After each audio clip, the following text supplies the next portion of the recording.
Chica, pues el parcial de física.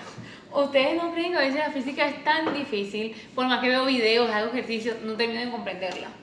Ay, yo con lo que estudio son con simulaciones que dan una representación visual de las leyes y las dinámicas de la física para facilitar mi comprensión, pero nada de nada. Pues yo uso un videojuego, chicas, ya que a veces es más fácil entender los temas al recordarlos, al cumplir las reglas del juego. ¿Y por qué no diseñamos y desarrollamos un videojuego educativo con la temática de la física y la electricidad? Para así ayudar en el proceso de enseñanza y aprendizaje de la física para estudiantes universitarios y de bachillerato. Claro, y así podemos explicar de forma visual elementos que representen la cotidianidad y el funcionamiento de las cargas eléctricas. Y también podemos describir los conceptos físicos para la comprensión de los circuitos eléctricos. Podríamos además mostrar los valores hallados para que así el usuario pueda comprobar los resultados. Mira, se me ocurre, podríamos hacer una serie de minijuegos donde uno podría ser un electricista que tenga que restaurar cargas eléctricas, y así podemos meter el tema de circuitos, capacitores e incluso resistencias. Y podríamos hacer un segundo minijuego que se trate de atraer y repulsión de cargas a través de objetos de la vida cotidiana. Ay, un deseo puede ser para campos eléctricos y implementamos Arduino para así mejorar la dinámica de aumentar y disminuir las cargas. Y lo podríamos hacer en Godot. ¡Perfecto! Empecemos con el minijuego de cargas eléctricas. El electricista debe recorrer la casa buscando 4 cajas eléctricas. En una de ellas le pide al jugador ubicar un capacitor y ajustar el voltaje, siendo los capacitores componentes que almacenan energía eléctrica de forma temporal y la liberan cuando es necesario. Mientras la otra caja permite entender que las resistencias, dependiendo del color de sus bandas que representan valores específicos, limitan el paso de corriente de un circuito para proteger los demás elementos y controlar el flujo eléctrico, solicitando una resistencia específica para encender un bombillo.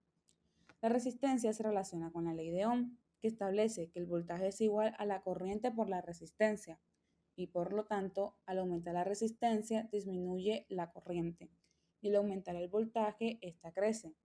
Debido a dicho voltaje, es necesario realizar cualquier conexión de cables con el interruptor apagado, lo cual es enseñado por medio de la caja donde se debe apagar un interruptor para conectar el cable. Para el minijuego de atracción y repulsión de cargas es necesario entender que existen dos tipos de carga eléctrica, la positiva y la negativa, las cuales van apareciendo cerca del jugador para ser alejadas o atraídas según su color.